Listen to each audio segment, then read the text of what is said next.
Okay, the first question I'm going to put out there is the Second Amendment, gun control, for or against? I think you have to pass the mic for that one. I'm going to give Oliver an answer. Yeah, you speak for all. In 1994, we brought you in the legislature concealed carry. So that I was a team member. I wasn't the team leader on that one. Totally agree with it. We now have universal carry, where you don't need to get the training. I personally feel that all of us should be proficient in the use of arms and know the law and be responsible in how we use them. Not only do we have the right, but we have accompanying responsibility. I'm an NRA member, and my family is shot forever. My dad, he used the word Karl Mauser so much I thought he was one of the 12 apostles. I mean, an old Marine, you can bet we knew how to shoot. And so we're ready to, anytime, if we need to go fund some these killer beavers around here, we'll go take care of it. Absolutely support that.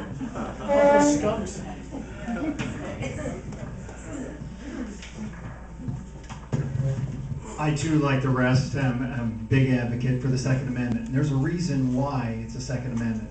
It's so important that it protects all the rest of them. I'm also the dentist and the person who stood up that will tell you, Harry Reid is not a friend of the NRA, nor is he a friend of the Second Amendment. He will hold a bill on one side, but he'll kill you on the other end, the economic side. And I'm proud to have said that. With that being said, there is responsibilities with every right. And we must have education, and we must be responsible. Personal accountability, personal responsibility. Thank you. My views on gun control: use two hands. I own a Colt Python and I know how to shoot it.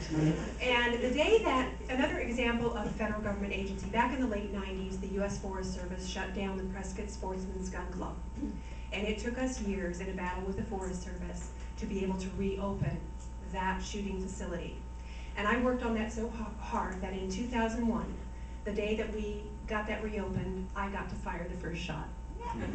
I've also fought very hard to establish a shooting range outside of Munns Park, down Willard Springs Road. We're still losing that battle.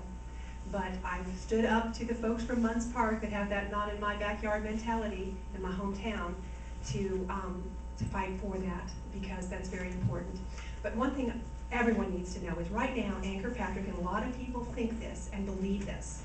They believe that she's good on Second Amendment rights. Now, you remember when I was running against her 2 years ago, the NRA put up billboards all over this district for me because they knew her voting record in the state legislature was against all these things that Rusty Bowers has talked about. So don't let her revise history now that she's in Congress and she knows now she has a pro-Second Amendment electorate, and now she's acting like and talking like she supports Second Amendment rights, because her history is anything but.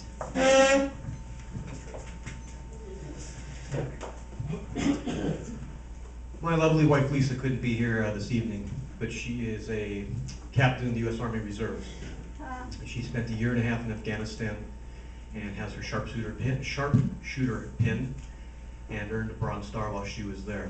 So these are the whole concept of military and Second Amendment rights, again, are near personal to me and to my wife, and so it's non-negotiable. And if you actually read the Second Amendment, 27 words. They're not difficult to understand. And for our Supreme Court to even come close to a split judgment is just unbelievable. And basically it's just legislating from the bench. Amen. And what we have here is a problem with the blurring of the balance of powers between the executive, judicial, legislative. And now we have a wannabe dictator who basically has smeared all those lines, so everything is pulling in the same agenda.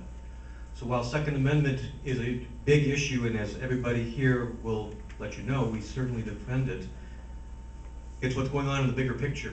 It's the blurring of these lines, and Second Amendment is a symptom of that, as the executive and legislative branches and judicial, all three of them are merging together to reach the common goal of this administration, and it's got to stop.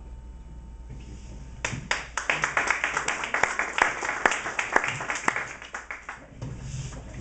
On the Second Amendment, my daughter has her tag, will be out, I think it's second week in October. And I think it's a waste of time to tell you, you know, if I believe in the Second Amendment. I'd like to carry on the discussion about how the Second Amendment, how they will try to go after our Second Amendment rights, and it's through the courts. They're gonna do this through the courts, and again, we get back to where we're at on the Supreme Court right now. We're at 5-4. You know, and we got Keegan. Did anybody stand up and fight? Did anybody?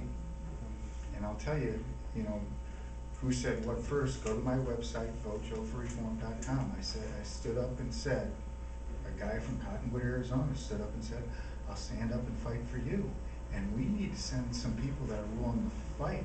And, you know, when you're out on the campaign trail, the most common question that you will get somebody asking you is, Joe, how, you know, and I'm sure they all get the same question.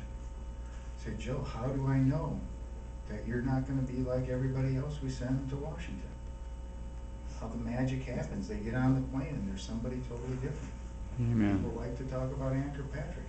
You know, she doesn't work for you anymore. That was obvious when she walked out in Winslow. She works for those people in Washington, D.C. So I offer you a clear contrast. I am not going there to have, we just talked about steaks and martinis on Saturday. My daughter Ari is here. She plays softball. She'll start as shortstop for Mingus Union High, right over there in Cottonwood. I don't want to have steaks and martinis on Saturday. I want to be in Cottonwood, Arizona, or I want to be over in Camp Verde watching softball games. We need to start sending people that are serious about doing a job, not getting another career. And I'm going there to do a job, and I said it right from the get-go. We're going to close the border, term limits, and a balanced budget amendment. If you're not sincere about two of those things, then you're just like everybody else that jumped on that plane and went to Washington, D.C. and having steaks and martinis on Saturday. So no steaks and martinis on Saturday. I'll be over here when they open the ranch house. Get that open again. We used to have dinner here. I'll keep talking. You have to come tear it away from me.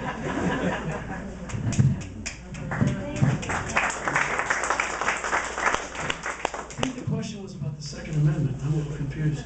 Shall not be infringed. The last couple words there. When I first started a campaign by myself, that's me. That's not Photoshop. I'm a life member, Amateur Trapping Shows Association. I've been a member of both in the NRA since I was a little boy. I'm 52. CCW, life member NRA, life member ATA. I've lived my whole life. I agree with the doctor here. 5-4 decision? Really? That was unacceptable. I've been fighting liberalism since I picked up my first copy of National Review 35 years ago. Liberalism is the disease that infects the courts tremendously. Kennedy is a guy that could go either way. I'm surprised he actually went 5-4. I thought we might lose that one. It comes down to, Joe talks about fighting. He and I are both tough bullocks. We know how to fight. You know, I'm the little guy in my family. So how we can't answer it more directly than that. The Second Amendment is under attack. It's under attack from the left. I've been fighting the left with my rights and my left for 35 years. I've worn this like a couple of my teachers did forever. The left is now taking control. Consumer Protection Agency, there's a dozen new being formed. They have far-reaching powers, unconstitutional powers. We need to restore the rule of law. It's going to come from a fighter like me that knows how to fight. Yep, and I can fight dirty too. Thank you.